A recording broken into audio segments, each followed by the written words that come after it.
Bismillahirrahmanirrahim. Assalamu alaikum dear students of 10th class. Welcome to the virtual class of Mansara Public School and College. In the last week we discussed about the chapter number 16, Introductory Electronics, and today we have started the conceptual questions of that chapter also. So starting from the first one, the first question is, what are the free electrons? Free electrons क्या होते हैं? The electrons that are free to move through the metal are called free electrons. A free electron is an electron that is not connected to an atom. वो electron जो metal के अंदर freely easily आसानी के साथ move कर सकते हैं, उन इलेक्ट्रॉन को हम क्या कहते हैं जी? Free electron. अब ये फ्री इलेक्ट्रॉन क्या काम करते हैं जी? कि फ्री इलेक्ट्रॉन में एक सब्सटेंस कंडक्टिव, ये उस सब्सटेंस या मटेरियल की नेचर को कंडक्टिव नेचर में कन्वर्ट करते हैं। They are the outermost valence electron which are loosely attached to the nucleus of an atom. अब ये इलेक्ट्रॉन क्या होते हैं जी? इनके ऊपर न्यूक्लियस का होल्ड बहुत कम होता है और ये वैलेंस शेल के इलेक्ट्रॉन कहलाते हैं।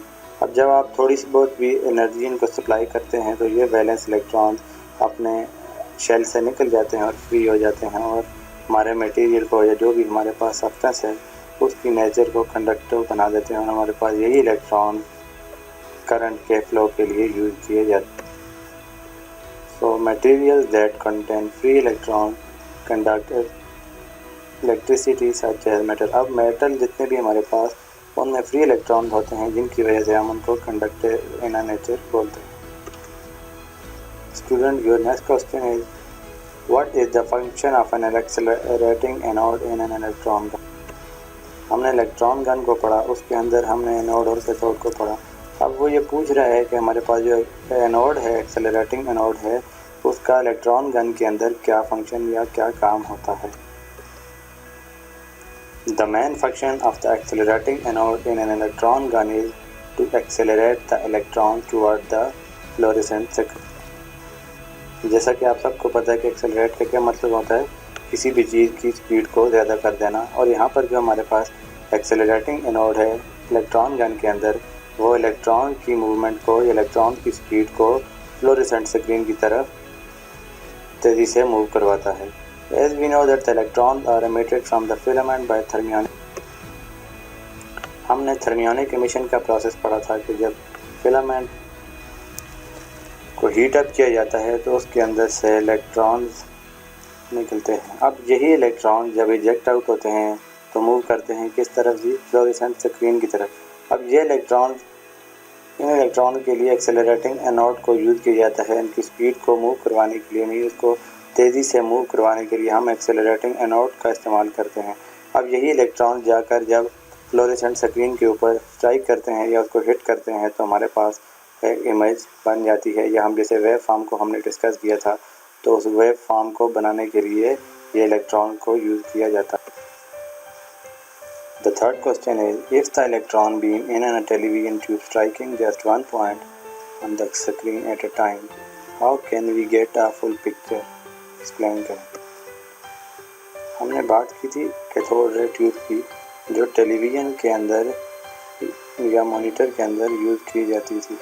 अब वो पूछ रही थी कि वो जो आपके पास इलेक्ट्रॉन बीम है वो हमारे पास जब आकर स्क्रीन के ऊपर स्ट्राइक करता है तो हमारे पास फुल पिक्चर कैसे बनती है? हालांकि वो तो हमारे पास एक ही स्पॉट पर या एक ही पॉइंट पर आकर इलेक्ट्रॉन स्ट्राइक करते हैं। And the answer is, the electron beam which is negatively charge particle is controlled by electromagnets inside that. अब वो जो इलेक्ट्रॉन थर्मियोनिक एमिशन के प्रोसेस से एमिट आउट हुए थे तो उनको जब वो स्ट्राइक करते हैं तो उनको किस चीज़ से कंट्रोल किया जाता है? इलेक्ट्रोमैग्नेट के ज़रिए कंट्रोल। अब वो जो इलेक्ट्रॉन बीम है फॉरवर्ड और बैकवर्ड मूव करते हैं और हमारे पास एक पिक्चर क्रिएट हो जाती है। अब यही पिक्चर हमें कैसे स्पॉट नज़र आता है, हम कैसे देख सकते हैं कि जब वो इलेक्ट्रॉन वहाँ से एमिट आउट होते हैं तो उनकी स्पीड इतनी ज़्यादा होती है कि हम उसको मेजर या उसको नहीं देख सकते। अब उन इलेक्ट्रॉन की स्पीड इतनी ज़्यादा होती है कि हम वो जो इलेक्ट्रॉन जब आकर स्ट्राइक करते हैं तो हम उसको पिक्चर बनाते हुए नहीं देख सकते। It does not actually paint but produces a bright spot on the screen where it hits the screen. अब वो हमारे पास पेंट नहीं करते बट एक स्पॉट बना देते हैं। बात की थी ना कि फॉस्फर स्क्रीन होती है, जब इलेक्ट्रॉन आकर उसको स्ट्राइक करता है तो हमारे पास एक लाइट प्रोड्यूस होती है। अब उसी वो जो इलेक्ट्रॉन वहाँ से एमिट आउट हुए और आकर स्क्रीन को स्ट्राइक किया तो मीन ऑन कंडीशन। और जब वो इलेक्ट्रॉन इमिट आउट हो रहे हैं और स्क्रीन के आगे का साथ स्ट्राइक कर रहे हैं तो हमारे पास जब उन्होंने स्ट्राइक किया तो ऑन कंडीशन और उसके बाद ऑफ कंडीशन। अब ये बहुत ज़्यादा इलेक्ट्रॉन इमिट आउट हो रहे होते हैं और जो सर्किट हमारे पास बन रहा होता है उसमें हम वो इलेक्ट्रॉन क्या बना रहे होते हैं कि हमारे पास उस स्पॉट को या उस पॉइंट को लाइट अप कर देते हैं और अदर स्पॉट को या दूसरे पॉइंट जो हमारे पास उनको डार्क ही रखते हैं। अब इस तरह हमारे पास कोई भी इमेज क्रिएट हो जाती है। Moving further, the next question is the question number 4. Why image is distorted when a magnet is brought close to old television screen or monitor with cathode ray tube inside? अब हमारे पास हमने बात की थी जो पुराने टेलीविज़न होते हैं उनके अंदर कैथोड रे ट्यूब होती है। अब जब हम उसको कोई भी मैग्नेट लेते हैं तो उसको स्क्रीन के पास लेकर जाते हैं तो उसकी वजह से जो हमारे पास इमेज क्रिएट हो रही होती है उसके अंदर डिस्टॉर्शन क्यों प्रोड्यूस होती है, वो ये इसको के अंदर ये इमेज के अंदर डिस्टॉर्शन आती है वो क्यों आती है। तो उसका आंसर ये है, when a bar magnet is brought close to the screen of old television or monitor with CRT inside it distorts the picture as it distort the path of electron flowing from electron gun toward the screen of. जब आप bar magnet को उस screen के TV की screen के करीब लेकर आते हैं तो उसकी वजह से क्या होता है जी, तो जो हमारे पास इलेक्ट्रॉन फ्लो कर रहे हैं, जो इलेक्ट्रॉन का जो पाथ है वो क्या है जी, इलेक्ट्रॉन गन से सरमियानी कमीशन के प्रोसेस से निकल कर स्क्रीन की तरफ जा रहे हैं। तो अब वो जो इलेक्ट्रॉन का पाथ है उसको डिस्टर्ब कर देती है हमारे पास बार मैग्नेट जो है और पर डिस्टर्ब कर देता है। As electron the negatively charge particle their motion is greatly affected by the magnetic force of magnet. अब जो हमारे पास इलेक्ट्रॉन्स हैं वो क्या हैं जी, नेगेटिवली चार्ज पार्टिकल हैं, उनके ऊपर नेगेटिव चार्ज है और जब हम बार मैग्नेट को उसके करीब लेकर जाते हैं तो उससे क्या होता है जी, हमारे पास कि जो उसकी मैग्नेटिक फील्ड है या इलेक्ट्रॉन के जो पाथ है जिस वो फ्लो कर रहे हैं स्क्रीन की तरफ, तो बार मैग्नेट उसके पाथ को डिस्टर्ब कर देता है, या मैग्नेटिक फील्ड उसके पाथ को, because magnetic field diverts the electron from where they should go and so the wrong phosphorus spot give a distorted image। जैसा कि मैंने आपको बताया कि जब इलेक्ट्रॉन्स डाइवर्ट होते हैं तो वो दूसरी किसी और डायरेक्शन में मूव करते हैं और किसी और पॉइंट पर जाकर फॉस्फर स्क्रीन के ऊपर स्ट्राइक करते हैं या फ्लोरेसेंट स्क्रीन जो भी आपके पास के ऊपर स्ट्राइक करते हैं। तो अब उसकी वजह से हमारे पास डिस्टॉर्टेड इमेज मीन टूटी फूटी इमेज हमारे पास क्रिएट होती है। जबकि हमारे पास जो आजकल के मॉडर्न जितने भी टेलीविज़न स्क्रीन हैं, प्लाज्मा है, LCD स्क्रीन है, तो अब इसके अंदर कैथोड रे ट्यूब नहीं होती तो ये हमारे पास ये सारा प्रोसेस भी नहीं होता। Next question is, assuming that cathode rays are a beam of charged particles, how could you demonstrate that these particles are negatively charged? अब इस क्वेश्चन के अंदर ये वो पूछ रहे हैं कि जो हमारे पास कैथोड रेज हैं वो हैं charge particle, beam of charge particle, तो इनको हम नेगेटिवली चार्ज पार्टिकल कैसे कह सकते हैं। तो आंसर है, we can easily demonstrate that cathode rays are negatively charge particle by passing these rays through an electric and magnetic field. इन इलेक्ट्रॉन को हम या इन रेज को हम नेगेटिवली चार्ज पार्टिकल इसलिए कंसिडर करते हैं, जैसे कह सकते हैं कि जब हम इसको इलेक्ट्रिक और मैग्नेटिक फील्ड से गुजारेंगे तो ये इलेक्ट्रॉन ये जो हमारे पास रेज थी कैथोड रेज जिसको हमने नाम दिया था, जो उसने सर जे थॉमसन ने एक एक्सपेरिमेंट किया था जिसमें उसने कहा था कि वैक्यूम के अंदर उसने एक्सपेरिमेंट किया था और कहा था कि कैथोड से कुछ रेज निकली हैं। जब उसने बैटरी के साथ उसको कनेक्ट किया था तो कैथोड टर्मिनल से कुछ रेज निकली हैं और किस तरफ मूव किया उन्होंने जी, एनोड की तरफ। पहले उसको ये पता नहीं था कि ये इलेक्ट्रॉन है। अब उसको नेगेटिवली चार्ज पार्टिकल या इलेक्ट्रॉन क्यों कहा जी, when cathode rays are passed through an electric field, जब कैथोड रेज को इलेक्ट्रिक फील्ड से गुजारा जाता है। आपके इलेक्ट्रिक फील्ड के अंदर कौन कौन से टर्मिनल होते हैं जी, मीन पॉजिटिव और नेगेटिव। अब वो they are attractive to the positive plate. अब वो जब ये जो रेज थी किस तरफ अट्रैक्ट हुई, पॉजिटिव प्लेट की तरफ अट्रैक्ट हुई, तो मीन्स हमारे पास ये हमने नतीजा अखज़ किया कि हमारे पास जो पॉजिटिव और नेगेटिव के दरमियान अट्रैक्शन होती है। तो अब ये अट्रैक्शन अगर वो हमारे पास पॉजिटिव प्लेट है तो ये अट्रैक्शन रेज के दरमियान हुई, और रेज के ऊपर कौन सा चार्ज था, रेज के ऊपर हमारे पास नेगेटिव चार्ज पार्टिकल थे। Similarly by applying the magnetic field, और जब हमने मैग्नेटिक फील्ड को उसके ऊपर अप्लाई किया, these rays are deflected and started moving in a circle. By applying right hand rule we can prove that they have a negative charge. अब जब हमने इसको इन्हीं रेज